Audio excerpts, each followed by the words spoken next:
Post graduation या MA या MSc या एमकॉम एडमिशन का समय चल रहा है और आप इच्छुक हैं या आपके परिवार के बच्चे या कोई और इच्छुक है तो ये वीडियो आपके काम है।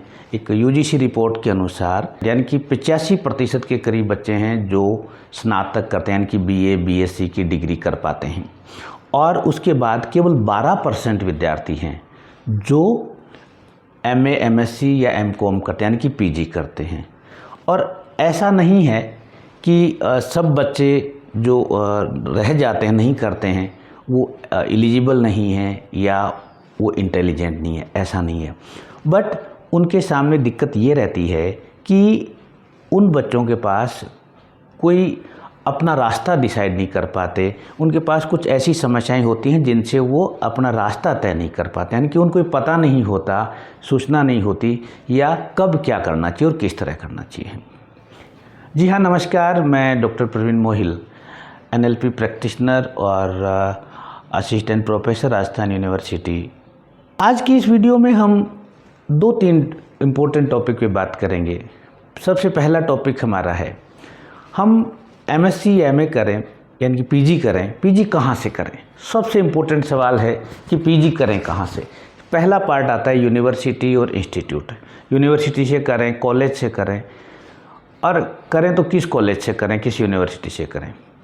ये सवाल मैं मेरा व्यक्तिगत अनुभव शेयर करूं, हैं जो लगातार पूछते हैं उनका भी वही सवाल है और मोस्ट इम्पोर्टेंट सवाल है, जेन्युइन सवाल है। तो कौन सी जगह से करें, किस कॉलेज से करें, किस यूनिवर्सिटी से करें, ये सवाल का जो उत्तर है ये कोई भी वैसा व्यक्ति नहीं है जो आपको एग्जैक्ट आंसर दे सके। एक व्यक्ति है जो आप हैं। आप उस आंसर को कैसे निकालेंगे? सबसे पहला इसलिए निकालेंगे, ऐसे निकालेंगे कि आपको ये मालूम करना है कि यूनिवर्सिटी, डिपार्टमेंट या कॉलेज को चूज करने के पीछे मेरा मंतव्य क्या है, रीज़न क्या है।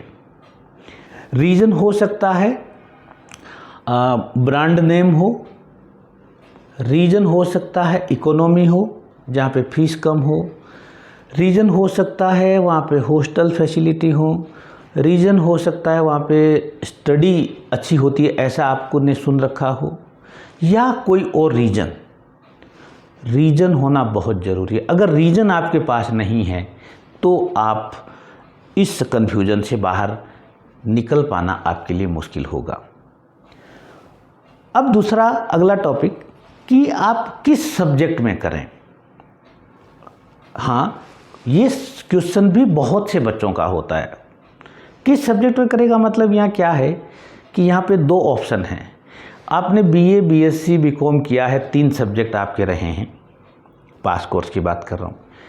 अब 3 में से एक सब्जेक्ट को लेकर आप आसानी से आगे मूव ऑन कर सकते हैं। जैसे किसी के बॉटनी, जूलॉजी, तो किसी एक में से आगे प्रोसीड कर सकता है। बट एक ऑप्शन और भी है, एक ऑप्शन और भी है, वो ये कि कुछ बच्चे स्ट्रीम ही चेंज कर लेते हैं। जैसे आर्ट्स से साइंस से आर्ट्स में चले जाते हैं, यानी कि वो एमएससी करने के बजाय एमकॉम एमए करते हैं, यानी कि स्ट्रीम ही चेंज करते हैं, एक नए सब्जेक्ट में एंटर करते हैं। क्यों करते हैं? इसके पीछे उनका अपना रीज़न है। बट मेजॉरिटी में ये कहते हैं कि उनकी जो एक स्टडी की हैबिट होती है, जो उन्होंने 2 साल 11th और 12th में अच्छे से उनकी जो रूटीन था स्टडी का, और 3 साल आपका बीए बीएससी का था, वो रूटीन वहाँ पे यूटिलाइज हो जाता है। इसलिए तो ये 2 ऑप्शन आपके पास हैं। सब आपका ओल्ड सब्जेक्ट ले सकते हैं और आप नए सब्जेक्ट में भी जा सकते हैं। यहाँ फिर वही सवाल आता है कि आप का सब्जेक्ट चूज करने का रीज़न क्या है।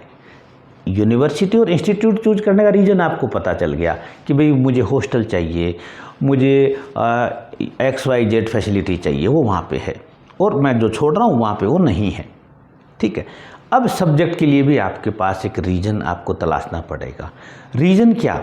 मोटे तौर पे जो सामने आते हैं रीज़न है कि सर मुझे आगे रिसर्च में जाना है, या फिर कुछ स्टूडेंट हैं वो प्रशासनिक सेवाओं में जाते हैं, कुछ स्टूडेंट एजुकेशन में आते हैं। एजुकेशन में भी आपका स्कूल एजुकेशन हो गया, हायर एजुकेशन हो गया, डिफरेंट एस्पेक्ट है।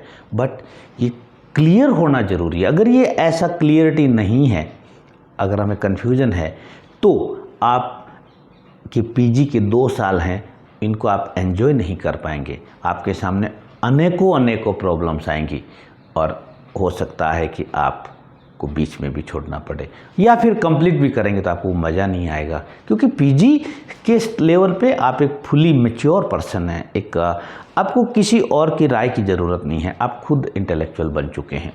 क्यों? क्योंकि 12% लोग हैं इंडिया में जो पीजी करते हैं, केवल 12%। सोचिए, यानी कि आप कितनों से आगे हैं। ये हो गया 2 सवाल कि हमने इंस्टीट्यूट चूज कर लिया, हमने सब्जेक्ट चूज कर लिया, और सब्जेक्ट चूज करने के बाद एक और महत्वपूर्ण सवाल, मैं एनएलपी प्रैक्टिशनर होने के नाते और पिछले 20 सालों से मैं स्टूडेंट्स को हेल्प कर रहा हूँ, स्टूडेंट से सीख रहा हूँ, उसके नाते आपकी नीड भी है क्या पीजी की? आप पीजी करने तो चले, इट्स ओके, बट पीजी की ज़रूरत क्या है? क्या कोई और ऑप्शन है? आपका जवाब होगा, सर मुझे ये बनना है, मुझे ये बनना है, मुझे ये बनना है, मुझे ये चाहिए, अब तक मेरे पास ये चीज़ रही, मुझे इससे पार पाना है, इससे मुझे ये करना है, इससे यस। छोटा सा एग्जांपल लें कि सर मुझे फाइनेंशियल फ्री होना है, तो क्या कोई और ऑप्शन भी है? क्योंकि पीजी के 2 साल उतार चढ़ाव के होंगे, काफ़ी उतार चढ़ाव आएंगे।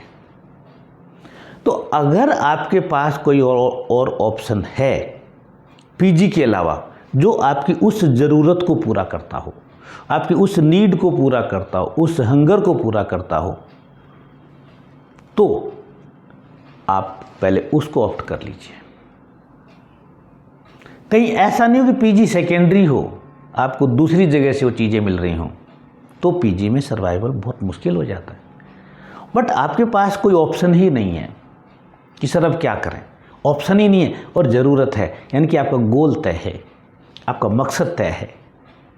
तो क्या होता है, जो ये हमारे माइंड का साइंस कहता है, तब जब ऑप्शन नहीं है, नीड है, ऑप्शन नहीं है, तो आप कैपेबिलिटी बनती है आप में।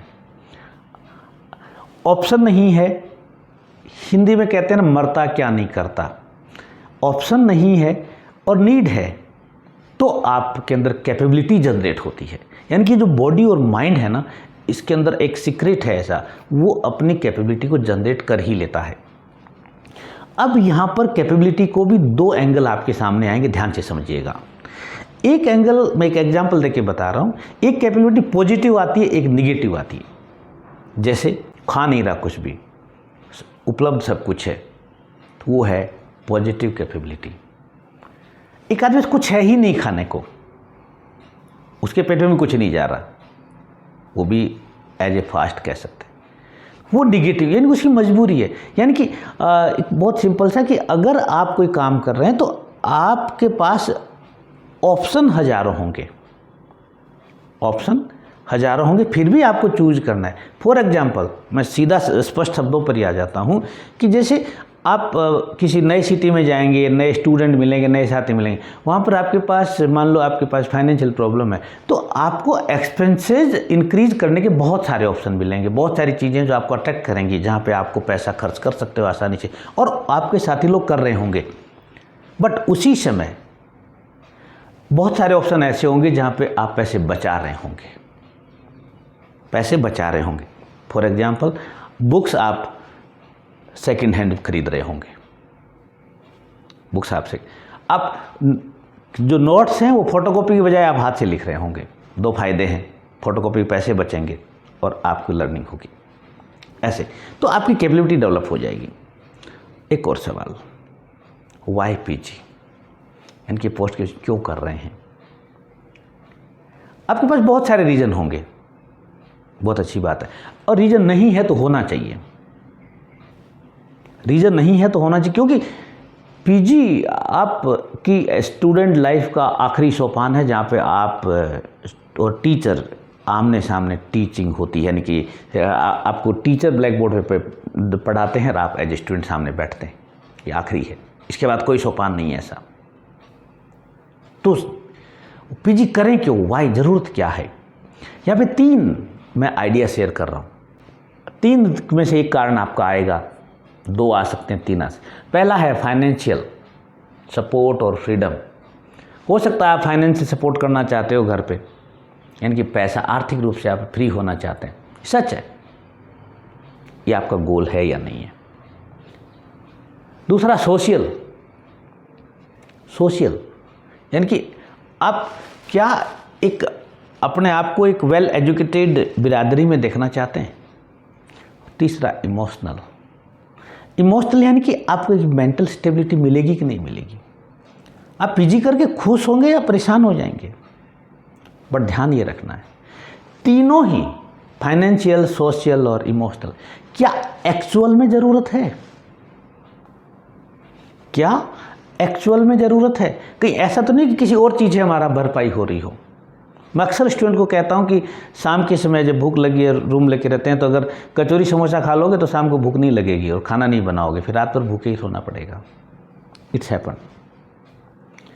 तो मैं इस आदि सेगमेंट को मैं रिकॉल करूं कि आपके पास 3 चीज़ें बहुत ज़रूरी हैं पीजी में जाने के लिए, पीजी में एडमिशन लेने के लिए, पीजी में फॉर्म भरने के लिए। आपका इंस्टीट्यूट का रीजन आपके पास होना चाहिए। रीजन आपकी, मेरा ये रीजन है, मैं इसलिए उस इंस्टीट्यूट की ट्राई कर रहा हूँ, इस इंस्टीट्यूट में जा रहा हूँ। दूसरा, आपका सब्जेक्ट का आपके पास रीजन होना चाहिए, सब्जेक्ट का पर्पज होना चाहिए।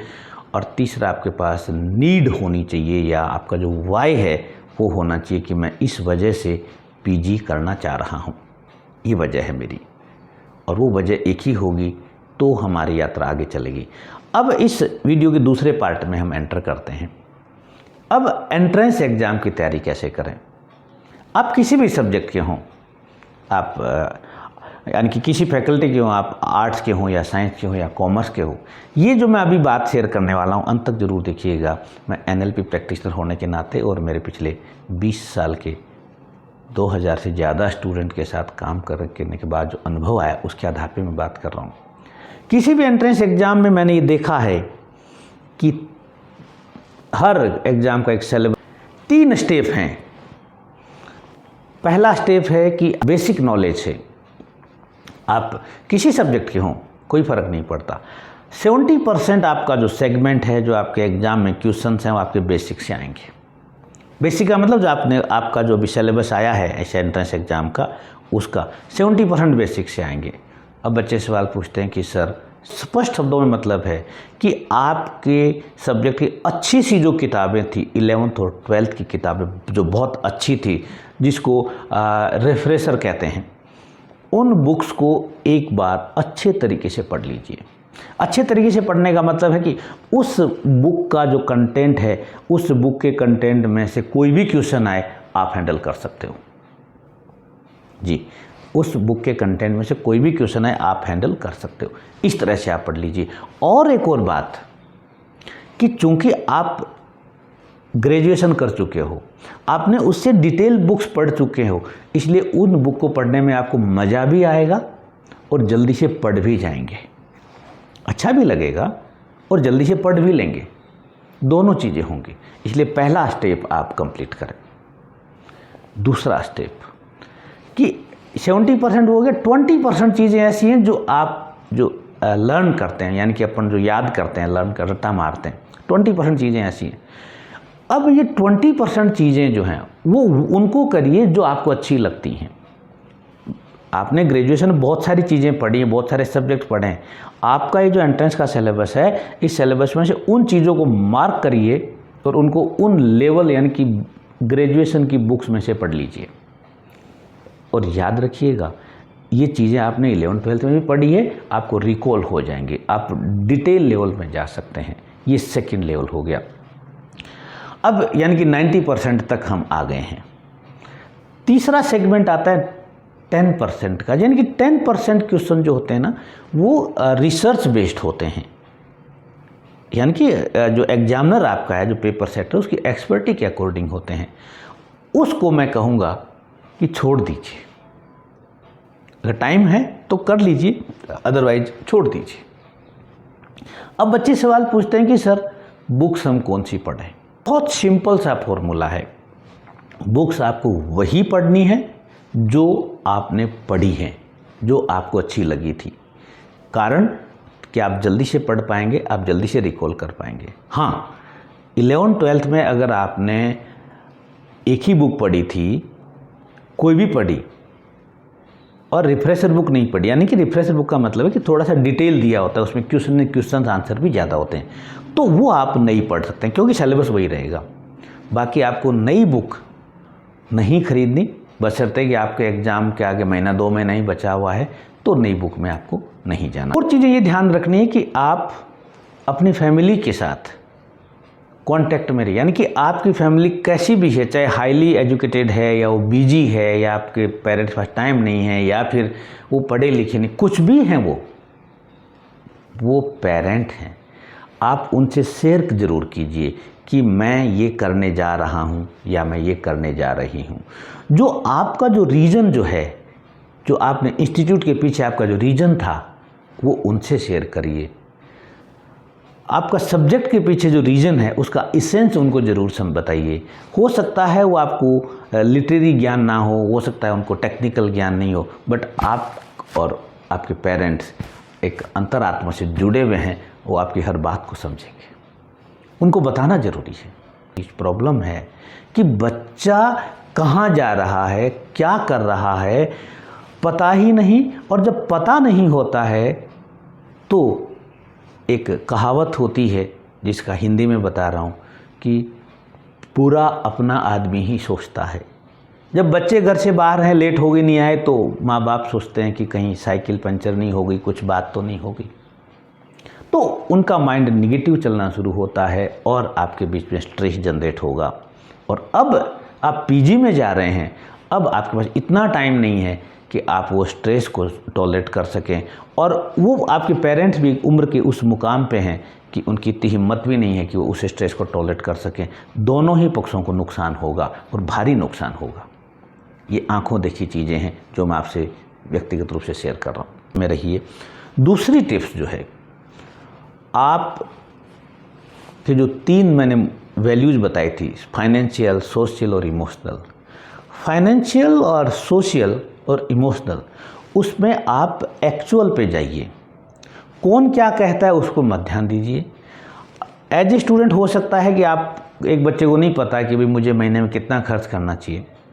आप again move towards your family. आप अपने फैमिली के अंदर देखिए कि घर में इनकम कितनी है, लायबिलिटी कितनी है, और यकीन मानिए कि आप जिस वक्त लोग पैसे खर्च कर रहे होंगे, उड़ा रहे होंगे, उस वक्त आप अर्न भी कर सकते हैं। ये संभव है क्योंकि आप पोस्ट ग्रेजुएशन में हैं, आप एक बहुत मैच्योर लेवल में हैं।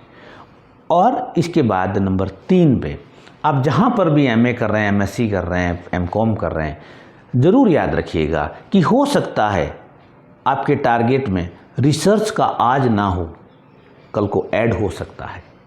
इसलिए आपकी एक नगद वैल्यू वर्ड होता है, यानी कि आपकी एक सिंसियोरिटी जो है, आपकी जो एक इमेज है, वो वहाँ पर रिफ्लेक्ट होनी चाहिए। और वो इमेज ये होनी चाहिए कि ये स्टूडेंट, ये बॉय, ये गर्ल मोस्ट सिंसियर है और मोस्ट रेगुलर है।